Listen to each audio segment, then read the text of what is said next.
जी आज रोज सूरत महानगरपालिका लिंबायत जोन द्वारा TP7 आंगणा फाइनल प्लॉट नंबर 181 રંજાનગર વસાહતના જે 800-1200 પરિવારો અહીંયા વસવાટ કરે છે, 1200 પ્લોટ છે ને લગભગ 15,000ની વસ્તી, જેમાં 50 જે પ્લોટ છે એવા શ્રમિક પરિવારોને ને 50ના આશરે 100 એવા પરિવારો હશે કે જેને લોકો ટાર્ગેટ કરી રહ્યા છે કે આ લોકો અનલીગલ રીતે અહીંયા વસવાટ કરી રહ્યા છે।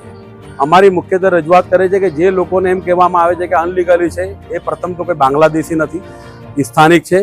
છેલ્લા 30 વર્ષ કરતાં વધુ સમયથી એ આ જે સ્થળ પર વસવાટ કરી રહ્યા છે, એનો વેરા બિલ ભરપાઈ કરી રહ્યા છે, એનો લાઇટ બિલ છે, એના પૂરતા દસ્તાવેજી સરકારી જે માન્ય પુરાવાઓ છે તમામ પુરાવા એની પાસે છે। તેમ છતાં લિંબાયત ઝોનના અધિકારીઓ અને લિંબાયત ઝોનનું વહીવટી ભવન જે દિન પ્રતિદિન ભારતીય જનતા પાર્ટીનું કાર્યાલય બની રહ્યું છે, કાર્યપાલક ઇજનેર વિપુલ ગણેશવાલા એ વિપુલ ભાજપવાલા બની રહ્યા છે અને ઝોનલ ચીફ નિલેશ પટેલને બદલે નિલેશ પાટીલ નામ ધારણ કર્યું હોય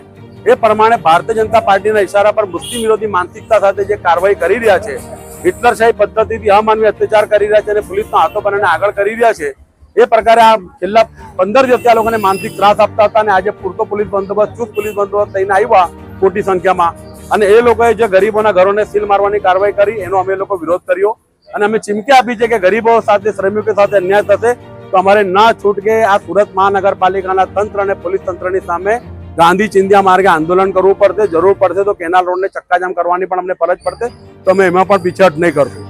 અમે કાયદો વ્યવસ્થા હાથમાં લેવા માંગતા નથી કે અમે એવા સામાજિક તત્વ નથી, પરંતુ ગરીબ શ્રમિક પરિવાર સાથે જો અન્યાય થશે તો ના છૂટકે અમારે સ્થાનિકો સાથે રોડ પર ઉતરવાની પણ જરૂર પડશે તો એમાં પણ પીછેહટ નહીં કરશું।